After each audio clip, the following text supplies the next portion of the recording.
পবিত্র রমজান ও ঈদ উল ফিতরের দীর্ঘ ছুটি শেষে আবারও শ্রেণীকক্ষে ফিরেছে শিক্ষার্থীরা। দেশের প্রাথমিক, মাধ্যমিক, উচ্চ মাধ্যমিক ও উচ্চশিক্ষা প্রতিষ্ঠানগুলোতে একাডেমিক কার্যক্রমও পুনরায় শুরু হয়েছে। দীর্ঘ এই ছুটির পর শিক্ষার্থীদের উপস্থিতি আবারও প্রতিষ্ঠানগুলোতে চাঞ্চল্যতা ফিরিয়ে আনবে।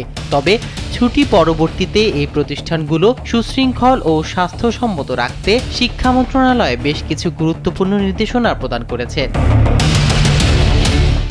মন্ত্রণালয়ের সিনিয়র সহকারী সচিব মোহাম্মদ হেলাল চৌধুরী স্বাক্ষরিত বিজ্ঞপ্তিতে জানানো হয়েছে যে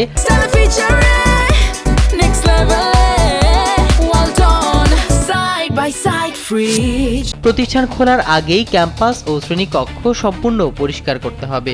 এই পরিচ্ছন্নতা কার্যক্রম কেবল খোলার দিনের জন্য নয়, বরং সারা বছর অব্যাহত রাখতে হবে। এছাড়া প্রতি সপ্তাহে অন্তত একদিন শিক্ষক ও শিক্ষার্থীদের অংশগ্রহণে বিশেষ পরিচ্ছন্নতা অভিযান চালাতে হবে। প্রতিটি প্রতিষ্ঠানে বৃক্ষরোপণ কর্মসূচি গ্রহণ এবং বাগান পরিচর্যার মাধ্যমে শিক্ষার্থীদের পরিবেশ সচেতন করে তুলতে হবে।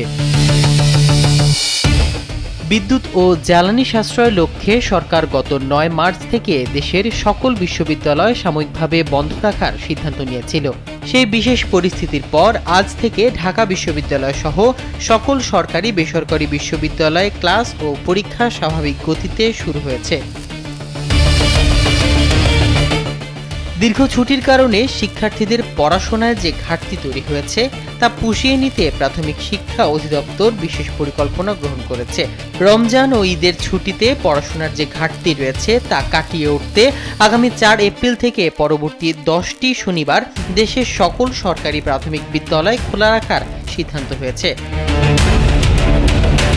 সাপ্তাহিক ছুটির দিনে এই অতিরিক্ত ক্লাসের মাধ্যমে নির্ধারিত সিলেবাস যথাসময়ে শেষ করার লক্ষ্য নির্ধারণ করা হয়েছে।